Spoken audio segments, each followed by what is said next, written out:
What if the worst thing that ever happened to you was exactly what you needed to wake up? This isn't a riddle or a trick question. It's an invitation.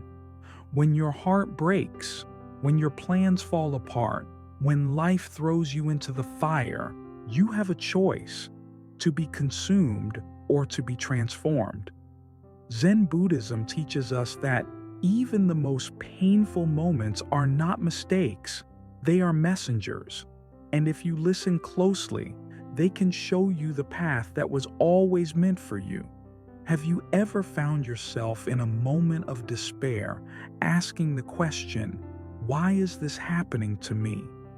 Perhaps you've been betrayed by someone you loved, lost a job you poured your soul into, or faced illness that seemed to strike out of nowhere. These events are not just painful, they're disorienting. And yet, within the teachings of Zen Buddhism, there lies a profound answer. Nothing is random. Everything that arises in your life holds within it the potential for awakening. We tend to think of life in terms of control. We make plans, set goals, create timelines. But Zen asks us a deeper question, not "How do I control life?" but "What can life teach me through this?" There is a story often told in Zen monasteries about a man whose horse ran away. His neighbors said, "What bad luck!" The next day, the horse returned, bringing 3 wild horses with it. "What good luck," they said. The following day, his son tried to ride one of the wild horses and broke his leg. Again, the neighbors said, "What bad luck."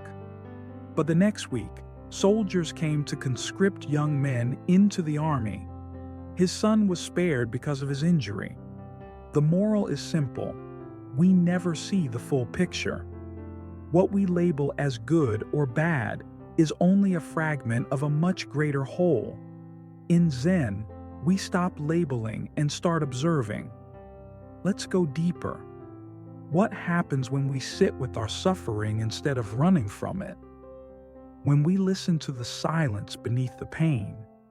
I once guided a retreat in the forest mountains of Japan. One of the attendees, an American woman named Leah, had just lost her husband to cancer. She was raw, angry, hollowed out. She said to me, "I don't believe in spiritual lessons. I just want them back." I didn't give her any teachings. I gave her space. She sat in the garden each day and simply breathed with her grief. On the 4th day, she told me, "I'm beginning to understand that my pain is how much I loved him. I didn't lose love. I'm still inside it." That was the beginning of her healing. Zen teaches us that pain is not something to fix, but something to face. The discomfort is the doorway. The present moment is not just where healing begins, it's where truth lives. We live in a world of noise, notifications, headlines, opinions. But the path of Zen invites us to quiet all that and return to stillness. In stillness, life speaks. Sometimes it whispers, sometimes it breaks you open, but it always leads you inward. And when you go inward, something remarkable happens. You begin to notice how everything is connected. The breakup that shattered you taught you to see your worth. The illness that shook you forced you to slow down. The job loss made room for your real calling. This isn't a fairy tale. This is the quiet revolution of perception. Zen doesn't ask you to believe in fate. It asks you to become awake enough to see the invisible threads holding your life together. Another story. A man named Daniel came to a Zen center in San Francisco. He had been through rehab, divorce, and the loss of his mother, all within 2 years. He felt cursed. "I don't believe in God," he said, "but if I did, I'd say he hates me." The teacher responded, "Then sit with that hate. Let it rise. Let it fall. Do nothing but breathe." Daniel sat. He cried. He raged. He sat some more. By the end of the retreat, Daniel said something I'll never forget. I thought I came here to find peace, but what I found was me. And now, I don't feel cursed anymore. I feel chosen. Not chosen in a special way, chosen for growth, chosen for transformation. And so are you. Zen doesn't promise that everything will feel good. It simply shows you that everything can serve your awakening. There's a concept in Zen called mu, emptiness. Not emptiness as in despair, but as in spaciousness, freedom. When we let go of how we think life should be, we make room for what life is here to teach. In the temple gardens, I often watched a monk rake the sand into perfect patterns. Then the wind would blow, or a leaf would fall, and the lines would disappear. One day, I asked him if he ever felt frustrated. He smiled and said, "The point isn't the pattern. The point is the practice. That's life. You build something. Life changes it. You begin again. Not because you failed, but because that's the rhythm of the universe." Impermanence is not your enemy. It's your invitation. And what about karma? Not punishment. Not reward, just cause and effect. What you plant, you grow. What you water, you strengthen. This applies not just to actions, but to thoughts, emotions, habits. If you feed anger, it grows. If you feed compassion, it blossoms. Zen teaches us to take radical responsibility for our inner world. Not blame, not shame, just awareness. When you become aware of your inner patterns, you're no longer their prisoner. You become free. So when you're hurting, really hurting, ask, what am I being shown? Not in a way that forces answers, in a way that allows life to reveal them. Pain is not a punishment. It's a part of being human. And in Zen, being fully human is the gateway to being fully awake. You don't have to fix your life. You only need to become present to it. Sit with your sadness. Walk with your fear. Bow to your uncertainty. These are not detours.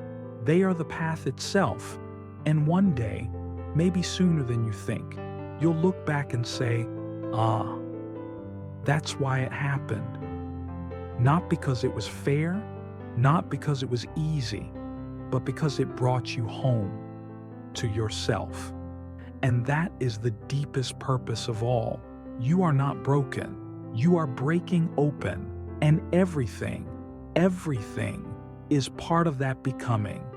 When you awaken, you begin to see that others are walking their own hidden paths too. You begin to soften, not just toward yourself, but toward everyone. Compassion becomes your natural response. Judgment melts away. You see the stranger who snaps at the cashier, and you wonder what pain they're carrying. You see the friend who cancels plans again and again, and you think, maybe they're overwhelmed. Awareness breeds kindness. And that too is part of the purpose. Because when you've truly faced your own suffering, you don't want to add more to the world.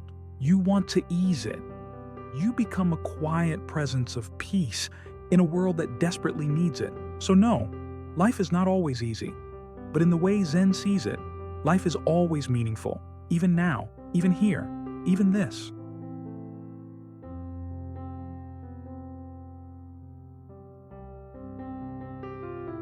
And if there's one last thing to carry with you from this journey, let it be this. Your path is not behind you.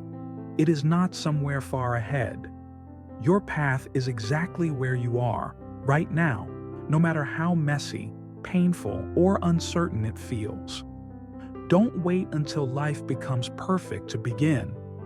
Begin now, with the broken heart, with the unanswered questions, with the trembling breath, and begin again tomorrow.